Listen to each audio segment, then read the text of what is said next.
ईश्वर की ओर से है, हाँ, जिसने हमें नई वाचा के सेवक होने के योग्य भी किया। हाँ, शब्द शब्द के सेवक नहीं, हाँ, वरन आत्मा के, हाँ, क्योंकि शब्द मारता है पर हाँ, आत्मा जिलाता है। आमेन। ओके। यदि मृत्यु की वह वाचा, हम्म, जिसके अक्षर पत्थरों पर खोदे गए थे, हम्म, यहाँ तक तेजोमय हुई कि मूसा के मुंह पर के तेज के कारण जो घटता भी जाता था, इस्राएली उसके मुंह पर दृष्टि नहीं कर सकते थे, तो आत्मा की वाचा और भी तेजोमय क्यों ना होगी। ओके, मैं आपसे जो बातें कहना चाहता हूं वो ये है, नया नियम की सेवकाई और नया नियम की सेवकगण।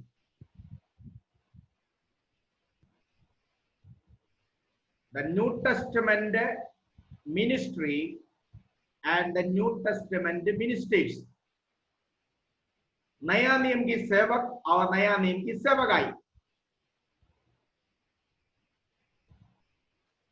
इस बात में खरा उतरने से पहले,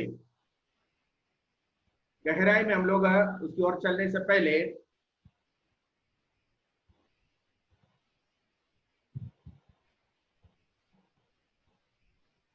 हम कुछ बातें परमेश्वर के वचन से कि सेवकाई क्या है, सेवक कौन है, इसके बारे में जानना जरूरी है।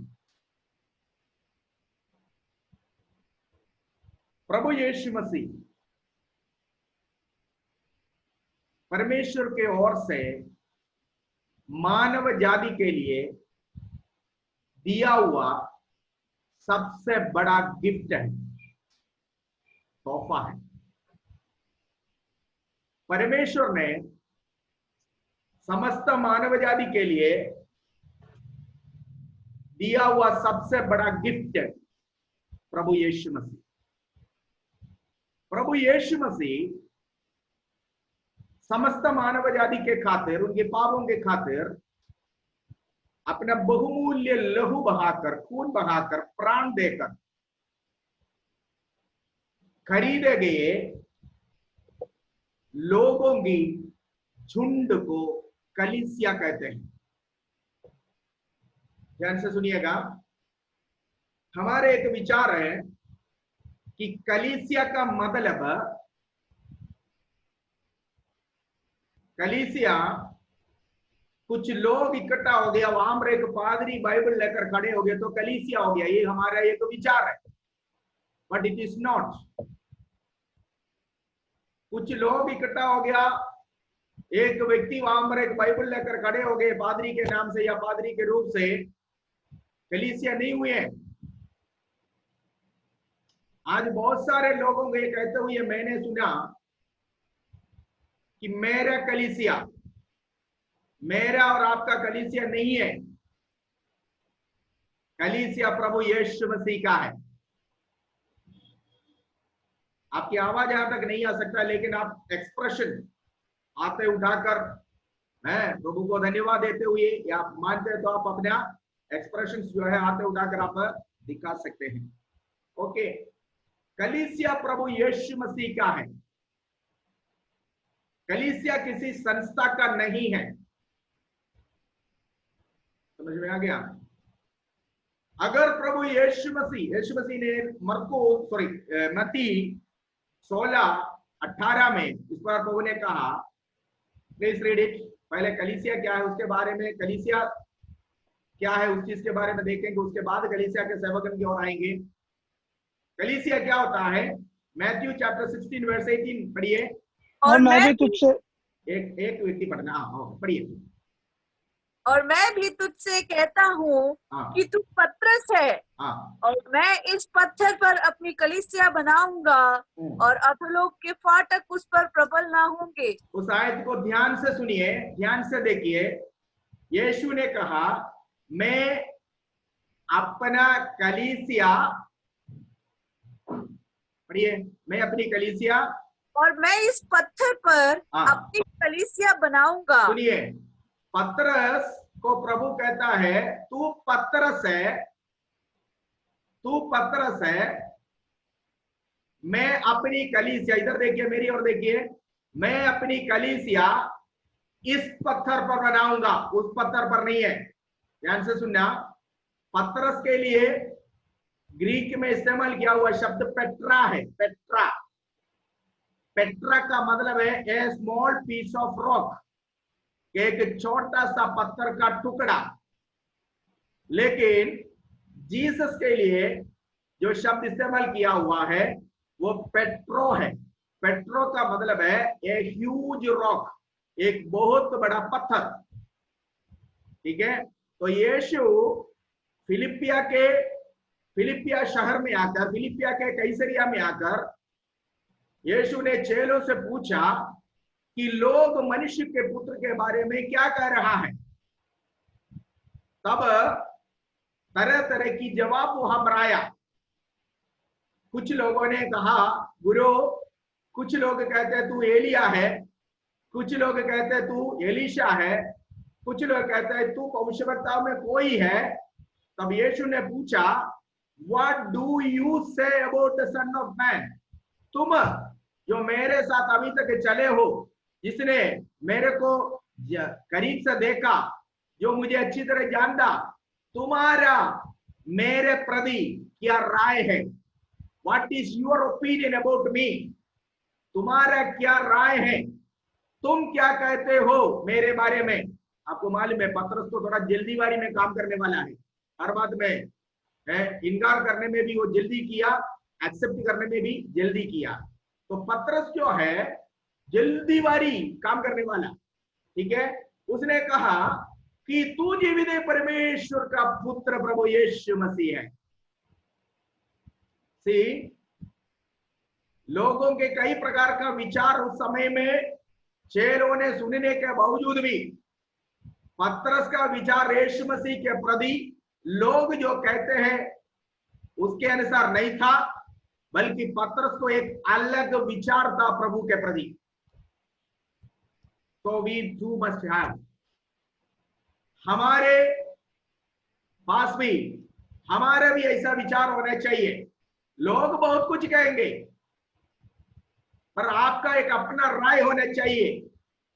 जिस प्रभु की आप सेवा करते हैं, जिस सेवकाई में प्रभु ने आपको ठहराया, जिस सेवकाई में प्रभु ने आपको बुलाया, उसमें आपको एक कन्फर्मेशन होना बहुत जरूरी है। अंडरस्टैंड? ठीक है, पतरस ने कंफर्म किया कि तू जीवित परमेश्वर का पुत्र है। यीशु ने कहा शिमोन, सन ऑफ बरजोना, तुम मांस और लहू नहीं है तुम्हें ये बात जो प्रकट किया, बल्कि मेरा पिता जो स्वर्ग में है।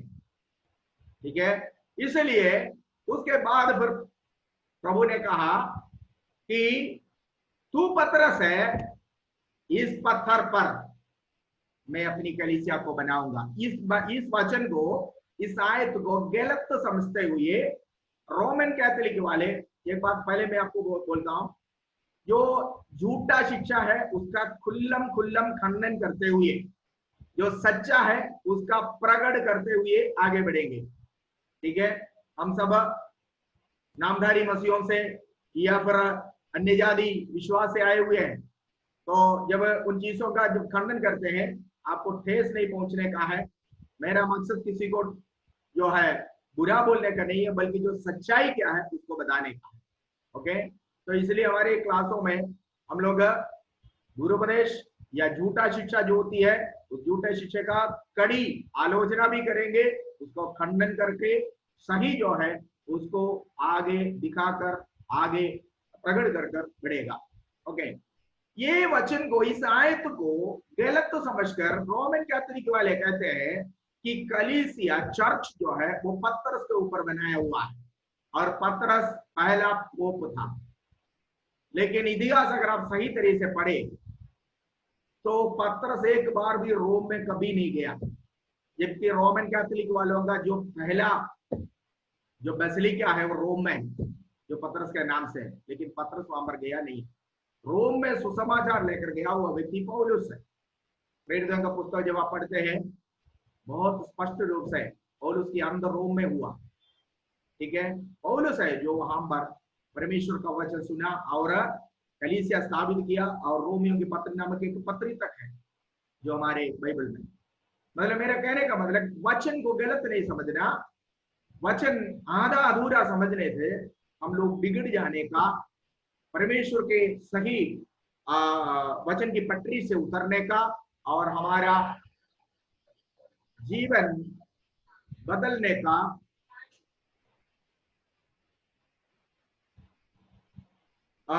पूरा संभावना। तो इसलिए परमेश्वर का वचन को सही तरीके से हम लोग समझे। नंबर 1, तो यहां पर प्रभु ने कहा तू पतरस है, मैं अपनी कलीसिया को बनाऊंगा। तो कलीसिया किसका है? प्रभु यीशु मसीह का है, किसी भी संस्था का नहीं है कलीसिया, किसी भी पास्टर का नहीं है कलीसिया, किसी सीनियर पास्टर का नहीं है कलीसिया, किसी लोकल पास्टर का नहीं है कलीसिया। कलीसिया प्रभु यीशु मसीह का है। ओके, और ये कलीसिया जैसे परमेश्वर प्रभु यीशु मसीह अपना जीवन देकर खरीदा गया, प्राण देकर खरीदा गया, ठीक है, लोगों की झुंड है, इसके लिए दाम दिया हुआ एक व्यक्ति है। नया नेम की सेवा, सेवकाई और सेवक ने मेरा टॉपिक, लेकिन वो नया नेम की सेवा और सेवकाई और सेवक किधर है, उसको प्रभु कहां लगाया, इस बात को समझाने के लिए कलीसिया के बारे में मैं बोल रहा हूं, इसलिए ध्यान से सुनना। पहले कलीसिया क्या है ये समझना, उसके बाद कलीसिया में सेवा करने वाला पास्टर कौन है, उसकी सेवकाई क्या है ये समझना। तो ये कलीसिया प्रभु यीशु मसीह का अपना है, निजी है, मेरा और आपका नहीं है ये, ना कि किसी संस्था का है। इसके लिए दाम दिया हुआ एक व्यक्ति है, वो दाम अपना जीवन था, अपना प्राण था जिसने दिया, इसलिए जिसने दाम दिया उसी का है कलीसिया, ठीक है। वो दाम क्या था? एक रैंसम, एक क्या कहता है उसको, रैंसम, मेरे और आपके बदले दिया हुआ एक दाम, वो मुआवजा, मुंह मांगे कीमत, मुंह मांगे कीमत देकर खरीदा हुआ लोगों की झुंड है कलीसिया। किसी का ऑडियो ऑन है? किसकी ऑडियो ऑन है? वहां से आवाज आ रही है। सो वो कलीसिया जो प्रभु यीशु ने अपने लहू से खरीदा, पढ़िए, यीशु मसीह अपने कलीसिया के लिए क्या दिया दाम के तौर पर? पढ़िए प्रेरितों के पुस्तक 20 का 28, एक्ट्स चैप्टर 20 वर्स 28, प्रेरितों के पुस्तक 20 का 28।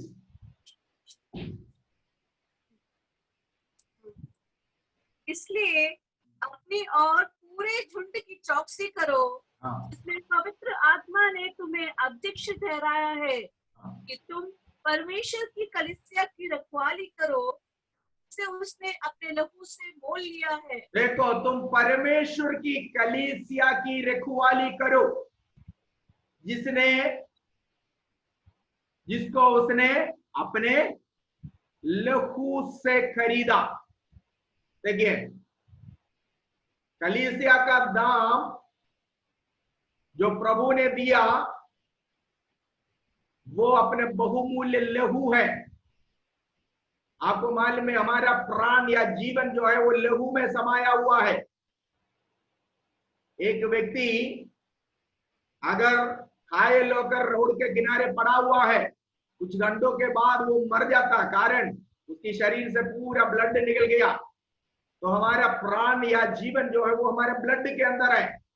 अगर ऐसा है तो यीशु संपूर्ण मनुष्य भी था, संपूर्ण परमेश्वर भी था।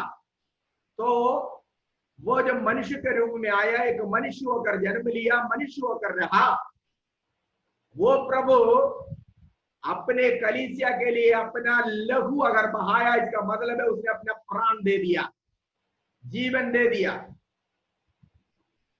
इब्रानियों की पत्री में हम इस प्रकार पढ़ते हैं, बिना लहू बहाए कोई मुक्ति नहीं होती है। Without shedding the blood there is no remission of sin. अगर ऐसा है तो शैतान दुनिया के लोगों के प्राण के लिए जो मुआवजा मांगा है वो क्या था? उनके बदले मुझे उनका प्राण चाहिए, मुझे उनका जीवन चाहिए। अगर उनका जीवन बचाना है तो मुझे तेरा जीवन दे दो, तेरा प्राण दे दो, तेरा लहू दे दो। तो शैतान मेरे और आपके प्राण के बदले जब वो ललकारते हुए मेरे और आपका प्राण अपहरण करने के लिए या कब्जा करने के लिए कोशिश किया, प्रभु यीशु ने अपना जीवन देकर मुझे और आपको खरीद लिया। इसी प्रकार खरीदा हुआ लोगों की झुंड है कलीसिया। तो कलीसिया एक बिल्डिंग नहीं है, कलीसिया ईंट पत्थरों से नहीं बनाया जाता, बल्कि कलीसिया आत्माओं के द्वारा जुड़े जाते हैं।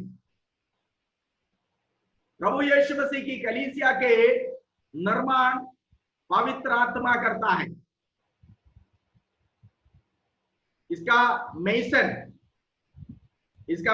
जो है, बनाने वाला पवित्र आत्मा है। प्रेरितों के पुस्तक में दूसरे अध्याय में हम इस प्रकार पढ़ते हैं, पवित्र आत्मा उन लोगों को जो प्रतिदिन मन फिराते थे कलीसिया से मिलाते रहा। दूसरा अध्याय में दिन प्रतिदिन पवित्र आत्मा कलीसिया को, आत्माओं को जोड़ता रहा। तो कलीसिया का निर्माण मैं और आप नहीं कर सकता। ध्यान से सुनिए। आप सोचते हैं कि आपके पास कुछ ज्ञान है, आपके पास कुछ धन है, आपके पास कुछ पावर है, आप उससे प्रभु की कलीसिया बना सकता? नो। इसका निर्माण करने वाला पवित्र आत्मा है। पौलुस कहता है कि प्रभु यीशु मसीह की कलीसिया का झुंड का रखवाली करो, जिसको उसने अपने लहू से मोल लिया। ये कलीसिया का निर्माण, मिस्त्री जिसको हम कहते हैं ना, वो पवित्र आत्मा है। पिता परमेश्वर इसकी मालिक है, पुत्र प्रभु यीशु मसीह इसका हेयर का मतलब है इसका वारिश, बाप का संपत्ति का वारिश बेटा होता है। इसी प्रकार परमेश्वर की कलीसिया, उस कलीसिया का वारिस प्रभु यीशु मसीह, पवित्र आत्मा निर्माण करने वाला, बनाने वाला मेसन। मैं और आप कौन है? मैं और आप इस जैसे एक मकान बनाने के समय में एक मेसन के साथ काम करने वाले सहकर्मी। कितनों के समझ में आ गया? एक पास्टर का रोल इतना ही है। We are the co-workers of God। हम परमेश्वर की सहकर्मी है। पवित्र आत्मा कलीसिया का निर्माण करते हैं। पतरस की पत्री में प्रेरित पतरस किस कहता है कि तुम भी उसके पास आकर, पढ़िए पहला पतरस की पत्री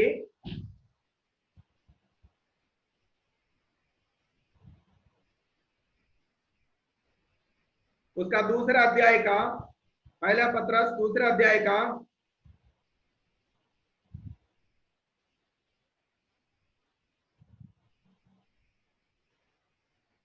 4-4 आयत को पढ़िए।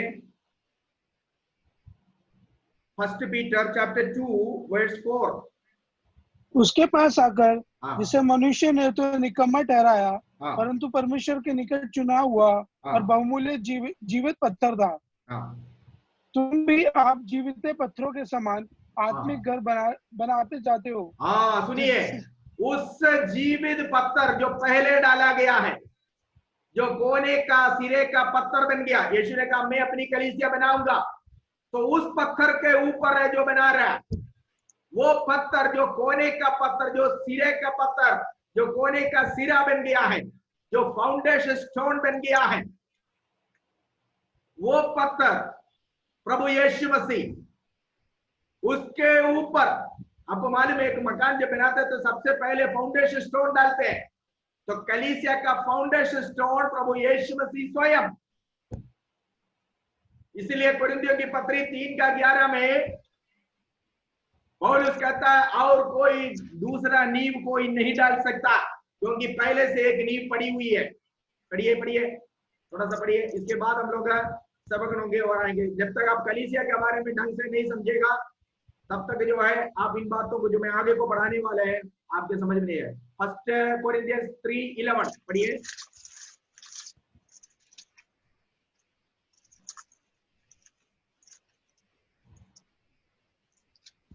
पहला कोरिन्थी 3:11 पढ़िए, जो भी पढ़ता है पढ़ो जल्दी पढ़ो। 3:11 हाँ, पहला कोरिन्थी 3:11 जल्दी पढ़ना है। क्योंकि उस नींव को छोड़ जो हाँ, पड़ी है हाँ, और वो यीशु मसीह का है, हाँ, कोई दूसरा नींव नहीं डाल सकता। हाँ, यदि कोई इस बस नींव बस पर बस देखो सोना या यह लिखा चांदी हुआ, या बहुमूल्य पत्थर, इनफ, यह लिखा हुआ है वो नींव जो पहले से पड़ी है उसको छोड़कर और कोई नींव नहीं डाल सकता। ध्यान से सुनिएगा, कलीसिया का फाउंडेशन स्टोन वो प्रभु यीशु मसीह स्वयं है। यीशु का मतलब आपको मालूम है वचन है, वचन देहधार हुआ, अनुग्रह और सच्चाई से परिपूर्ण होकर हमारे बीच में डेरा किया। तो उस वचन के ऊपर है कलीसिया जो बनाया गया है।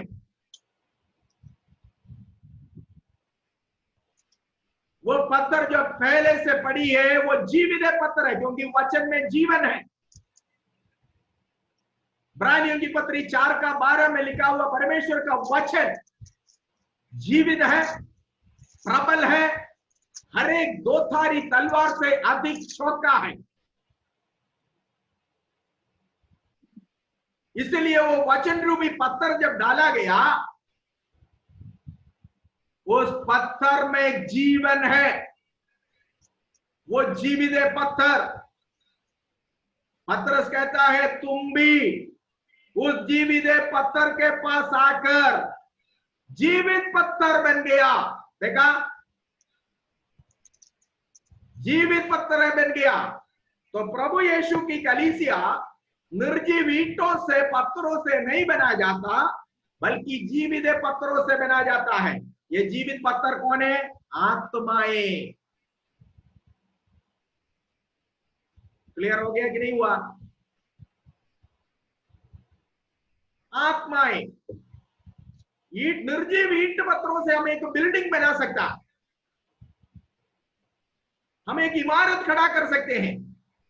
प्रभु की कलीसिया नहीं, एक इमारत खड़ी करके रखा, एक क्रॉस भी लगा दिया, आपने लिख दिया इंडियन पेंटिकॉस्टल चर्च, वो चर्च नहीं बनेगा, वो केवल एक इमारत है। प्रभु की कलीसिया जीवित पत्थरों के द्वारा बनाया जाता है। ये जीवित पत्थर आत्माएं हैं। अगर आत्मा है तो आत्माओं का काम, अर्थात आत्माओं को जोड़ जोड़कर एक इमारत तैयार करने का काम किसी मनुष्य का बस की बात नहीं है, वो काम परमेश्वर की आत्मा करते हैं। पढ़िए प्रेरित होंगे पुस्तक 2 अध्याय की आखिरी आयत को पढ़े, book of Acts chapter 2 verse 47।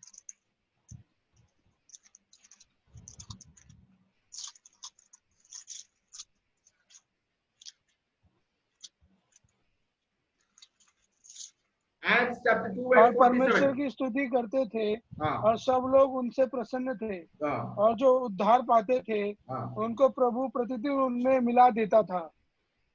जो उद्धार पाते थे, प्रेरितों के पुस्तक में पढ़ते हैं, प्रचार सुनकर, प्रेरितों की प्रचार सुनकर जो उद्धार पाते थे उनको कौन कलीसिया में मिलाता था? पतरस मिलाता था, यूहन्ना मिलाता था, याकूब मिलाता था। कलीसिया में किसी को जीवित पत्थर के साथ एक ही प्रभु यीशु जो जीवित पत्थर है, जो कलीसिया का नींव बन गया, जो कोने का सिरे का पत्थर बन गया, उसके साथ एक नया जीवित पत्थर को जोड़कर काम करने वाला मिस्त्री कौन है? पवित्र आत्मा। ठीक है, पवित्र आत्मा लिखा हुआ जो उद्धार पाते थे उनको प्रतिदिन पतरस ने खड़े होकर प्रचार किया। पतरस के मुंह से परमेश्वर का वचन निकला, लोगों के हृदय के अंदर परिवर्तन हुआ और वो लोगों को कलीसिया के अंदर मेंबरशिप पतरस ने नहीं दिया। प्रभु की कलीसिया में आत्माओं को जोड़ने के काम आत्मा परमेश्वर का है, क्योंकि पवित्र आत्मा कलीसिया का निर्माण कर रहे हैं।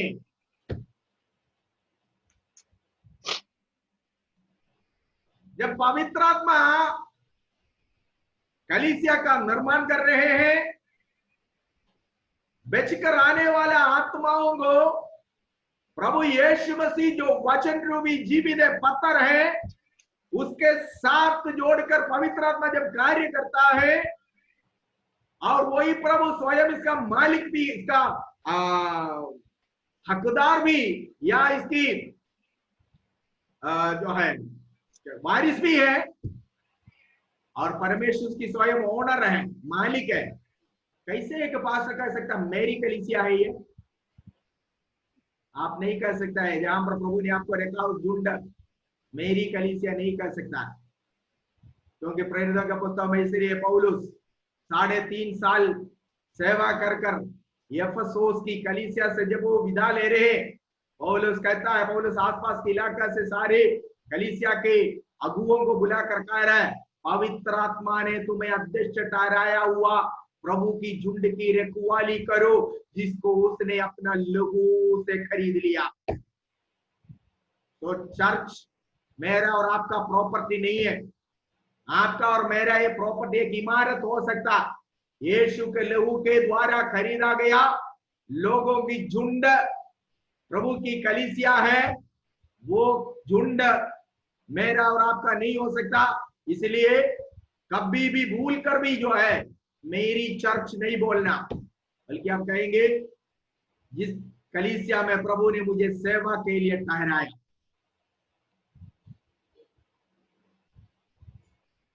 आज पादरी लोग बड़े बोस्ट कर कहता मेरा चर्च।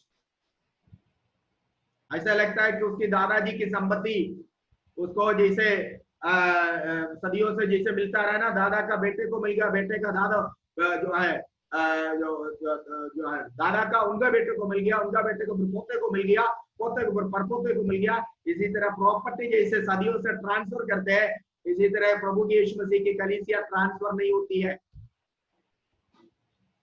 मेरा और आपका नहीं है कलीसिया। कलीसिया जिसने लहू बहाया उसका है। सो मेरा कहने का मतलब है, इस कलीसिया में,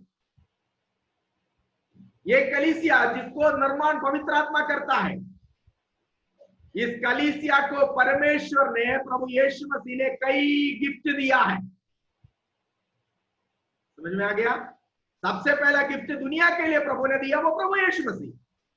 लेकिन यीशु ने अपने लहू बहाकर पाप की दलदल से, पाप की बंधन से छुटकारा दिलाया हुआ, खरीदा हुआ लोगों की झुंड कलीसिया, उस कलीसिया को परमेश्वर ने कई वरदान दिया है।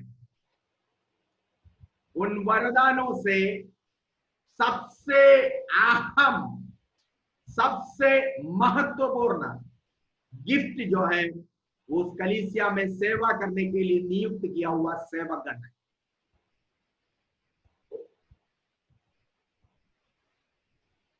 ठीक है, इस कलीसिया की रखवाली के लिए, इस कलीसिया में सेवा करने के लिए परमेश्वर दिया हुआ सेवकगण कलीसिया को प्रभु की ओर से मिला हुआ सबसे महत्वपूर्ण गिफ्ट है, तोहफा है। भविष्यवाणी है और भविष्यवक्ता और ये सब कुछ है, वो अलग बात है, लेकिन ये सब सेवकगण में ही आते हैं। भविष्यवाणी करने वाला, सिखाने वाला और प्रचार करने वाले, सब उसी में आता है। लेकिन सेवकगण महत्वपूर्ण गिफ्ट है प्रभु ने जो अपनी कलीसिया को दिया है, वो सेवकगण। सो इसलिए आप अपनी पोजीशन को अच्छी तरह समझना कि आप कौन है, आपका पोजीशन क्या है। ठीक है, सेवकाई में लापरवाही नहीं करना, आलसी नहीं बनना, आलसदा नहीं होना चाहिए। आप एक संस्था के सेवक नहीं है, आप किसी मनुष्य के द्वारा नियुक्त किया गया एक सेवक नहीं है, बल्कि आप परमेश्वर की कलीसिया का सेवक है। मैंने आपको बोला पिता परमेश्वर उसकी मालिक है, पुत्र प्रभु यीशु मसीह इस कलीसिया का वारिस है, पवित्र आत्मा इसका निर्माण करने वाला मिस्त्री है। तो अगर ऐसा है तो तीनों, पिता पुत्र पवित्र आत्मा, ये तीनों कलीसिया में है। अगर कलीसिया पिता से अलग, पुत्र से अलग, पवित्र आत्मा से अलग नहीं है, त्रिएक परमेश्वर कलीसिया में अगर है, या कलीसिया को संभालने के लिए, कलीसिया का संचालन करने के लिए त्रिएक परमेश्वर की उपस्थिति, त्रिएक परमेश्वर की जो है मदद, अगुवाई इस कलीसिया में है, तो इस कलीसिया में सेवा करने के लिए एक सेवक को जो नियुक्त करता है ना, वो भी है त्रिएक परमेश्वर ही है। एक कलीसिया के अंदर सेवकों को ठहराने वाला, नियुक्त करने वाला कोई संस्था नहीं है। ध्यान से सुनिएगा,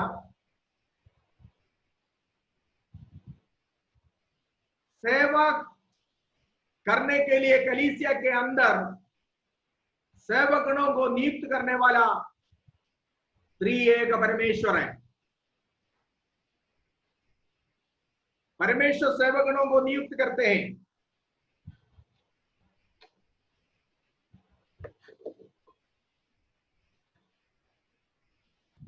संस्था नहीं नियुक्त करते हैं। ठीक है,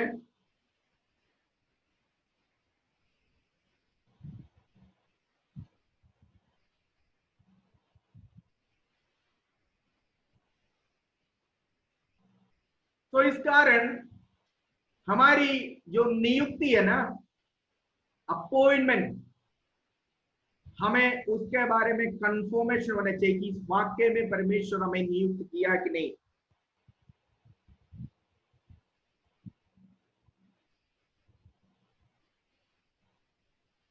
पिता परमेश्वर, पुत्र प्रभु यीशु मसीह, पवित्र आत्मा परमेश्वर, ये तीनों ने मिलकर नया नियम की कलीसिया में सेवकगण को ठहराया।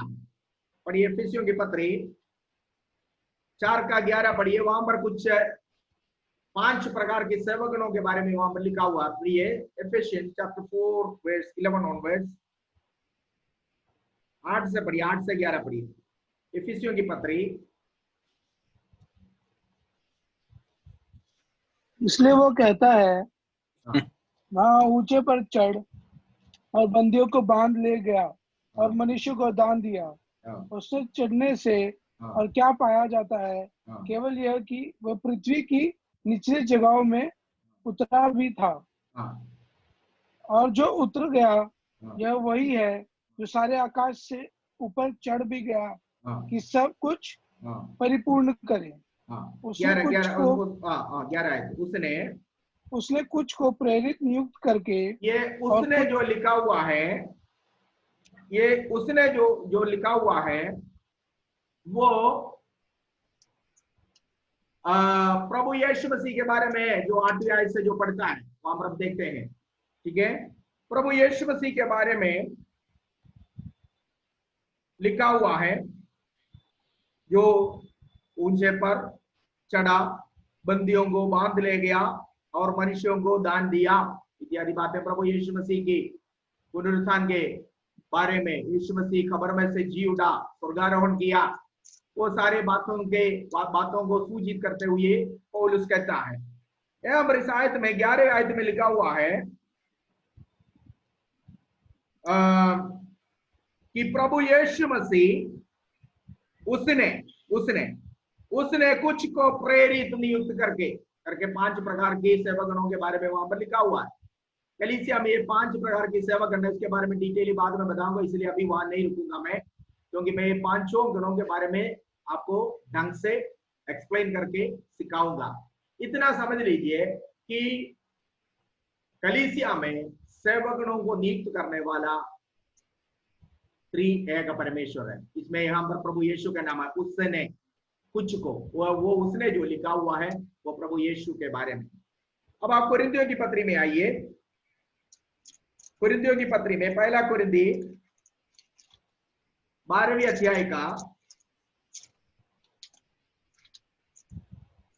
28वें आयत में देखिए क्या लिखा हुआ है।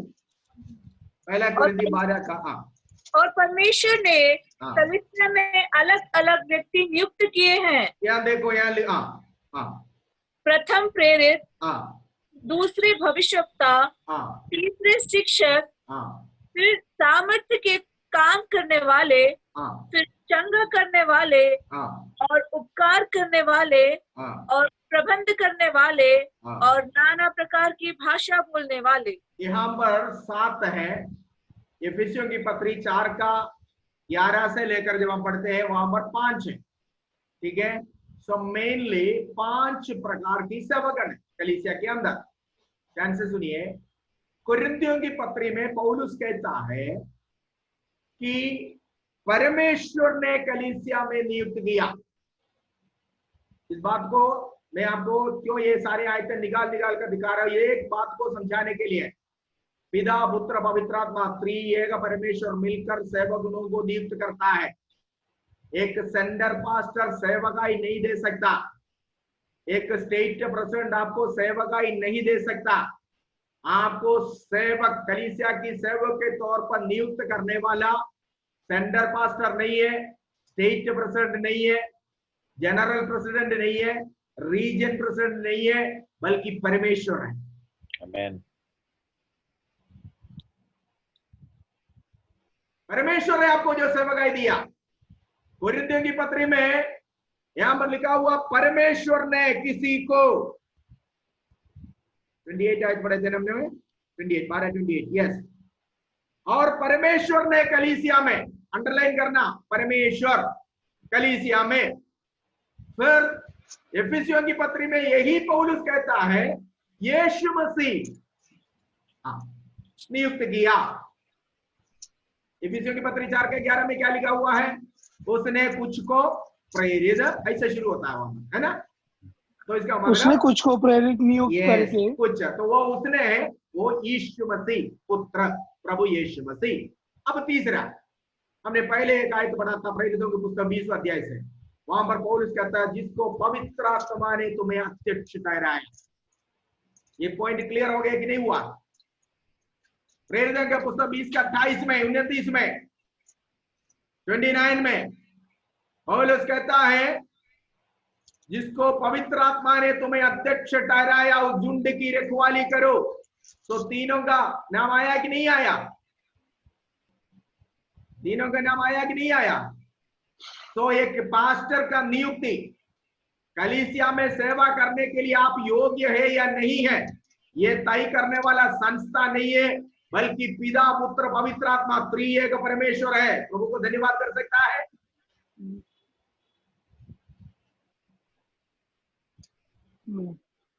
फिर संस्था का क्या काम है? संस्था ऐसे लोगों को मिलाकर संस्था में उनके साथ लेकर चल सकता है, उसको एक आइडेंटिटी कार्ड दे सकता है, एक रिकॉग्निशन कर सकता है कि हमने इसकी सेवकाई को रिकॉग्नाइज किया, प्रभु ने इनके ऊपर सौंपा हुआ सेवकाई को, परमेश्वर इनको दिया हुआ सेवकाई को, परमेश्वर ने इसको अपने झुंड को चराने के लिए, चलाने के लिए प्रभु ने इसको चुना, प्रभु ने इसको सेवकाई दिया। हम इस बात को रिकॉग्नाइज कर सकते हैं, रिकॉग्नाइज करते हैं और हम इनको साथ लेकर चलते हैं। हमारे साथ काम करने वाला एक पासवान ने कर केवल आपको एक पहचान पत्र दे सकता है, लेकिन सेवकाई प्रभु देता है। सेवकाई कौन देता है? प्रभु देता है। एक बाइबल स्कूल में अगर आप पढ़ोगे, बाइबल की कुछ ज्ञान आप प्राप्त कर सकता है, लेकिन सेवकाई प्रभु की ओर से डायरेक्ट प्राप्त करना है। सेवकाई प्रभु से डायरेक्ट प्राप्त करना। सेवकाई कोई इंसान नहीं दे सकता। मैं अपने जूनियर पास्टरों को सेवकाई नहीं दे सकता, क्योंकि सेवकाई डायरेक्ट प्रभु से हम प्राप्त करते हैं। आपको प्रभु के सामने बैठ कर प्राप्त करना होगा। हाँ, अलग अलग सेवकाई सिखा सकते हैं, तरीका सिखा सकते हैं, इसे प्रभुभोज करने का, बपतिस्मा देने का, शादी पढ़ने का, डेड बॉडी काटने का इत्यादि सेवा का एक आउटलाइन, ये किस तरह से किया जाता है हम आपको बता सकते हैं, पर उसको ढंग से करना वो प्रभु की अनुग्रह है, उसको आपको प्रभु के अनुग्रह से, प्रभु से प्राप्त करना होगा। प्रचार नहीं सिखा सकता किसी को, वचन सिखा सकता। प्रचार प्रभु की ओर से पाकर बैठकर प्रभु से वाणी प्राप्त करना, संदेश प्रभु से प्राप्त करना। समझ में आ गया? सो इसलिए ये कलीसिया, मैंने आपको अभी 2-3 बातें बोला। नंबर 1, कलीसिया क्या है? कलीसिया ईंट पत्थरों से बनाया हुआ एक इमारत नहीं है।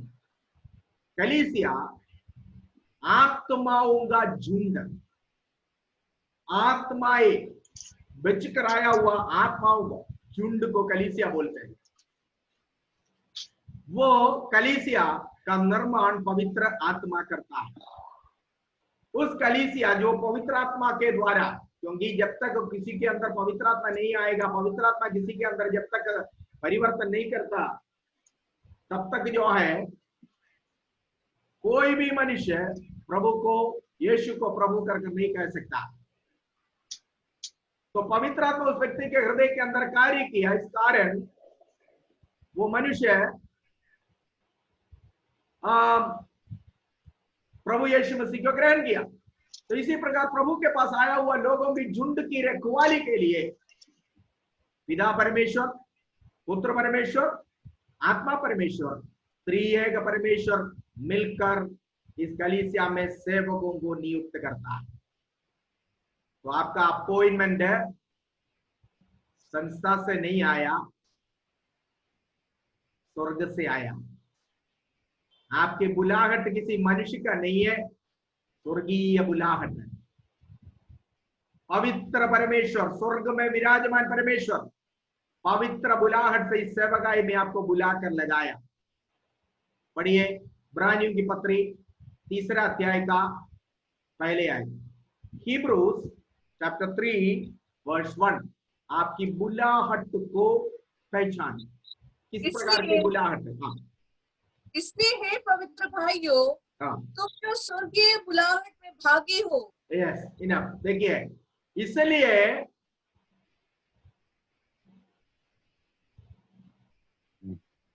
हे पवित्र भाइयों, देखो भाइयों, तुम्हारी बुलाहट स्वर्गीय बुलाहट है। किसी इंसान ने आपको सेवकाई में नहीं बुलाया, स्वर्गीय बुलाहट। मिलाप वाले तंबू के अंदर सेवा करने के लिए परमेश्वर ने मूसा को नियुक्त किया। अगले आयत में लिखा हुआ है, मूसा को नियुक्त किया, लेकिन वो भवन बनाने के लिए कईयों को परमेश्वर ने बुलाया, कईयों को उस भवन की निर्माण के लिए। कई लोग वहां पर आए और उसमें जो मिलाप वाले तंबू के अंदर ही अंदर अति पवित्र स्थान में रखा हुआ नियम संदूक, वो बनाने के लिए परमेश्वर अपने विशेष आत्मा से 2 व्यक्तियों को विशेष तौर पर अभिषेक किया था। उसका नाम बसलेल था, बसलेल, जिसको प्रभु ने विशेष आत्मा से अभिषेक किया।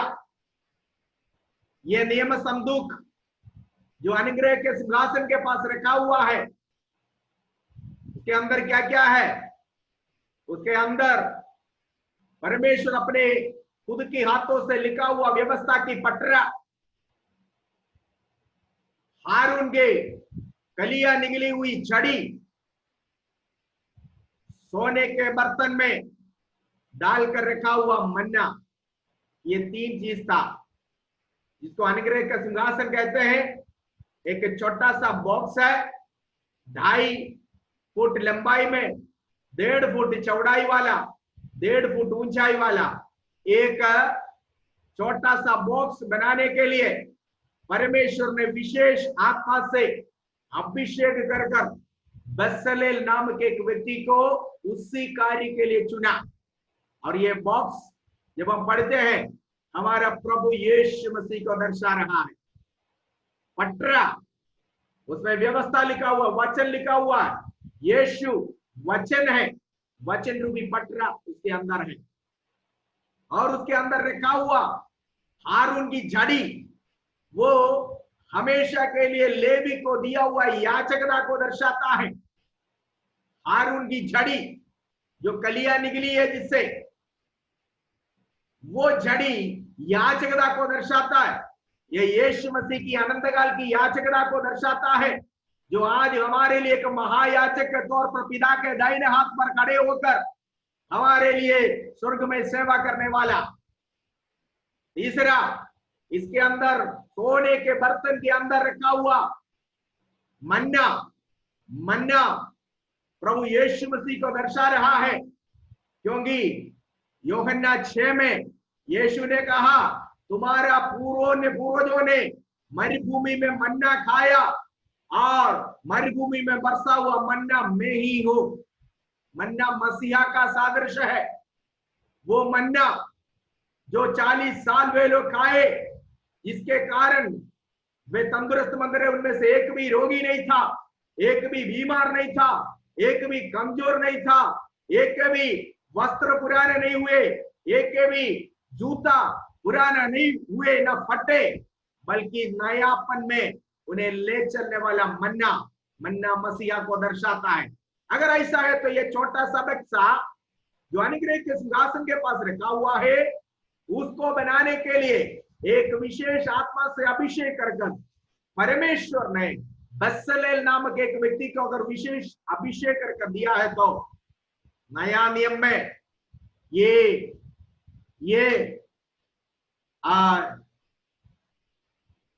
अनुग्रह का ये नियम संदूक जो है, ये उठाने के लिए प्रभु ने हाथियों के जगह में मुझे और आपको चुना।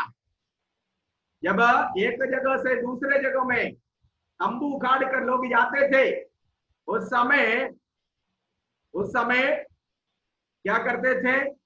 इस बक्सा को कंधे पर उठाने के लिए केहातियों को, एक विशेष ग्रुप के लोगों को प्रभु चुनकर अलग करके रखा हुआ था। उनका काम केवल स्नेह संदूक उठाना है, ठीक है। और सब वहां पर नहीं ये काम कर सकते, सब लोग नहीं आ सकता। केहाती लोग, केहातियों को प्रभु ने ये सेवकाई दिया कि वो इस झुंड को, इस जहां छोटा सा ये बक्सा जो संदूक कहा जाता है, नियम संदूक कहा जाता है, ये नियम संदूक उठाने के लिए जो प्रभु यीशु मसीह को दर्शा रहा है। केहातियों को अगर पुराने समय में चुन लिया है, नया नियम में प्रभु ने मुझे और आपको यही नियम संदूक अर्थात प्रभु यीशु मसीह के वचन का नियम संदूक कंधे पर उठाकर प्रभु के लिए, आत्माओं को जिलाने के लिए, जिताने के लिए प्रभु ने मुझे और आपको चुन लिया है और बुलाया है। मनुष्य ने नहीं बुलाया, मूसा को बुलाया हुआ वही प्रभु, केहातियों को चुना हुआ वही प्रभु, और बसलेल को इसकी कार्य के लिए चुना हुआ वही प्रभु। नया नियम में स्वर्गीय बुलाहट से आपको और मुझको बुलाया।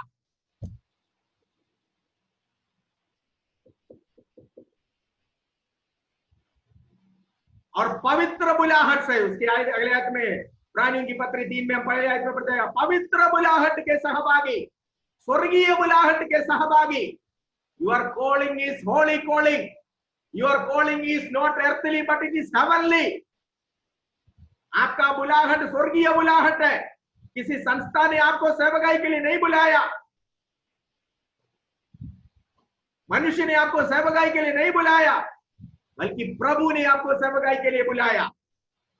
प्रभु ने आपको इस सेवकाई के लिए नियुक्त किया। पिता परमेश्वर ने आपको इस सेवकाई में बुलाया। पुत्र प्रभु यीशु मसीह ने इस सेवकाई में आपको बुलाया। पवित्र आत्मा ने आपको इस सेवकाई में बुलाया स्वर्गीय बुलाहट से। प्रभु का स्तुति कर सकता है। एक बात और मैं आपसे कहना चाहूंगा, दूसरे पत्रस की पत्री 1 का 10 पढ़िए। 2 Peter chapter 1 verse 2, sorry 1 verse 10। दूसरा पत्रस है कि पहला पत्रस? Let me see. पढ़िए, पत्रस की पत्री में आइए। 2 पीटर चैप्टर 1 वर्स 10 पढ़िए। इस कारण हे भाइयों, हाँ, अपने बुलाए जाने हाँ, और चुन लिए जाने को हाँ। सिद्ध करने का भली भांति यत्न करते जाओ। इसलिए यहाँ पर देखिए, पत्रस प्रेरित कहता है, इसलिए है भाइयों, तुम्हारे बुलाए जाने को, यूर कॉलिंग, और चुन लिए जाने को। बुलाए हुए तो बहुत है, लेकिन चुने हुए बहुत कम है, बहुत कम है। तुम्हारा बुला लिया जाने को, कॉलिंग को, make sure of your calling. तुम्हारे बुला लिया जाने को, कॉलिंग को एश्योरेंस होना चाहिए। हाँ, क्या एश्योरेंस होना चाहिए? और चुन लिए जाने को प्रभु ने मुझे बुलाया, संस्था ने नहीं बुलाया। ध्यान से सुनिए, जो प्रभु की बुलाहट सुनकर निकले वो संस्था की ओर नहीं देखेगा। संस्था में मुझे कौन सा पद मिल सकता, संस्था से मुझे कितना सपोर्ट मिल सकता, संस्था से मुझे क्या कुछ मिल सकता, नहीं सोचेगा, क्योंकि उसकी नजर संस्था में नहीं टिका हुआ है, न संस्था के किसी मनुष्यों पर टिका हुआ है, उसके नजरें प्रभु पर टिका हुआ है। He will never bother about the position। मिले ना मिले कोई बात नहीं, प्रभु की सेवा करना। सपोर्ट नहीं मिला कोई बात नहीं, प्रभु बुलाया, प्रभु संभालेगा। सपोर्ट 1 महीने रोकने से यार बंद हो गया तो कितने लोग बुलाहट को, स्वर्गीय बुलाहट के प्रति, पवित्र बुलाहट के प्रति ईमानदार होकर प्रभु की सेवा करेंगे। बहुत लोग संस्था छोड़ते हैं, बहुत लोग प्रभु की सेवकाई छोड़कर जाते हैं। क्या कारण है मालूम है? आदि क्यों इतने संस्था पैदा होते हैं। एक पास्टर की बायोडाटा अगर आप ध्यान से देखो, 10 साल की सेवकाई में कम से कम 15 जगहों में काम कर चुके हैं। कारण इधर से ज्यादा 100 रुपये उधर ज्यादा मिलेगा तो उधर खुद गया। नया एक संस्था है, उन्होंने बोला अरे वो तो इतना दे रहे, हम तो इतना देंगे, आ जाओ। आप किसकी सेवक हो? ऐसे करने वाले किसकी सेवक है? प्रभु की सेवक है। I can't believe, I can't believe. 30 साल हो गया मुझे सेवकाई में, 24 साल कंप्लीट हो गया, 25वां साल है, 25 साल हो गए इस साल में आईपीसी के साथ, आज तक नहीं बदला। बड़ी बात नहीं करा। पिछले 23 साल में आईपीसी से सपोर्ट नहीं लिया। ज्वाइन किया हुआ पहला 2 साल में छोटा सा सपोर्ट मिला, उसके बाद अभी तक नहीं लिया। प्रभु की सेवकाई में आज भी है। क्या मिलेगा संस्था से ये नहीं देखना, क्योंकि आपका बुलाहट संस्था की ओर से नहीं है, स्वर्गीय परमेश्वर की ओर से है। स्वर्गीय बुलाहट के सहभागी हो, पवित्र बुलाहट की सहभागी है आप। इस कारण पौत्रस कहता है तुम्हारा बुलाए जाने को और चुन लिया जाने को। Please read it. और 2 पीटर चैप्टर 1 वर्स 10, जल्दी पढ़िए। इस कारण हे भाइयों, अपने बुलाए जाने हाँ। और चुन लिए जाने को सिद्ध करने का सिद्ध करते जाओ। हाँ, सिद्ध करने का भली भांति हाँ। प्रयत्न करते जाओ। सिद्ध करने का, देखो सिद्ध करना है आपकी बुलाहट के प्रति, बुलाहट को सिद्ध करना और अली बांधी उसका यत्न करते जाओ। अधिक कोशिश करो करके लिखा हुआ, अधिक कोशिश करो।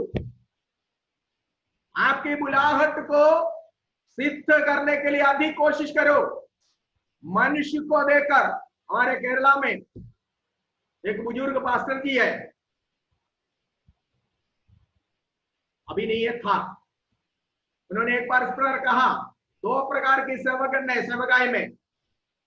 एक प्रभु को पुकार कर प्रभु के पीछे निकले, हे प्रभु मैं भी आ रहा हूं आपकी सेवा करने के लिए। कुछ लोग हैं जिसको प्रभु ने बुलाकर अपने सेवकाई में लगाया। जिसको प्रभु बुलाकर सेवकाई में लगाया, वो आंधी तूफान कठिनाई परेशानी निंदा अपमान क्लेश दर्द नुकसान सबके समय वो प्रभु के लिए खड़े रहेंगे, सेवकाई नहीं छोड़ेगा। बल्कि जिसने प्रभु को पुकार कर प्रभु के पीछे निकले, वो क्या करेगा? आंधी आएगा, तूफान आएगा, क्लेश आएगा, कष्ट आएगा, परेशानी आएगा, छोटी मोटी फाइनेंशियल क्राइसिस आ गया, छोटी मोटी समस्या सेवकाई में बाधाएं आ गया, छोड़ दिया, भाग गया। मैंने सुना अभी एक पास्टर ने इस प्रकार अपने सीनियर पास्टर से कहा, जो मुझे आप दे रहे हैं ना, वो मेरी जरूरतें पूरी नहीं हो रही है, इसलिए मैं उबर चलाने जा रहा हूं, ओले चलाने जा रहा हूं। ओले उबर समझते हैं ना, टैक्सी। हाँ, किसको सेवकाई में बुलाया इसने? वो पास्टर ने बुलाए थे। हैं? कह रहे आप जो मुझे दे रहे हैं, मेरे एक महीने मेरे घर का खर्चा 25,000 रुपया है, आप मुझे जो दे रहे हैं पूरे नहीं हो रही है, इसलिए मैं उबर चलाने जा रहा हूं। हाँ, ओले चलाने जा रहा हूं। ये कौन है? ये प्रभु को पुकार कर प्रभु के पीछे सेवकाई के लिए निकले हुए पासवा नहीं कह सकता है, बल्कि जिसको प्रभु ने बुलाया वो कभी नहीं हटेगा, वो कभी नहीं छोड़ेगा सेवकाई। आपके बुलाए जाने को, आपकी कॉलिंग एंड आपका इलेक्शन, जिसको उसने बुलाया उन्हें उसने चुन भी लिया, बुलाए हुए उनके बीच में से चुन लिया। एक बात और कहकर आज के क्लास यहाँ पर समाप्त करना चाहूंगा, समय समाप्त होने जा रहा है। एक कंपनी में नौकरी मिलना है तो केवल आपको उस कंपनी की मालिक हो या जनरल मैनेजर हो या मैनेजिंग डायरेक्टर एमडी हो, उसकी इंटरव्यू पास होकर केवल उसकी यस और नो की बातों से आपको उस कंपनी में नौकरी मिल सकता है। लेकिन यीशु मसीह की कंपनी में, प्रभु की कलीसिया में अगर सेवा करना है, इस सेवकाई में आपको लगाना है, इस सेवकाई अगर आपके हाथों में प्रभु को सौंपना है तो यीशु अकेले कहने से नहीं होगा। इसमें 3 लोगों की सहमति की जरूरत है, 3 लोगों की आपस में रजामंदी की जरूरत है, 3 लोगों की आपस में मंजूरी की जरूरत है। वो है पिता, पुत्र और पवित्र आत्मा। ये तीनों जब तक रजामंदी नहीं होंगे, जब तक आपस में सलाह मशूरा करके आपस में एक ही फैसले में नहीं पहुंचेंगे, तब तक एक व्यक्ति कलीसिया का अगुआ नहीं बन सकता।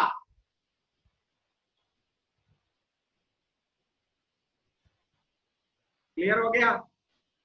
इसीलिए पतरस कहता है तुम्हारी बुलाहट को फली फांदी सिद्ध करने के लिए प्रयत्न करते जाओ।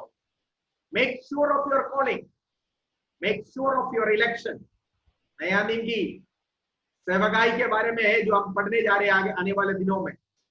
ओके, ये सब आज जो मैंने लिया है बैकग्राउंड है सर, आपको एक बेस डाल रखा हूं, आपको समझा रहा हूं कि सेवकाई क्या होता है, सेवक को कौन नियुक्त करता है। बेस अगर आपको नहीं मिला, आगे को जो है जो बातें कहने का है वो समझ में नहीं आएगा। सो इसलिए पिता पुत्र पवित्र आत्मा त्रिएक परमेश्वर कलीसिया के सेवकगणों को नियुक्त करता है।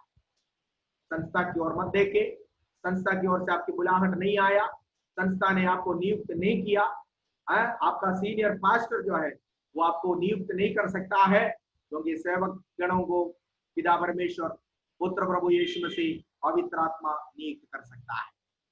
सीनियर पास्टर आपको गाइड कर सकता है, अगुवाई कर सकता है, साथ मिलाकर ले चल सकता है। ठीक है, आमीन। और आज का क्लास में यहाँ पर समाप्त करना चाहूंगा। प्रभु की आगमन दे रहा तो कल पर मिलेंगे। प्रभु आपको आशीष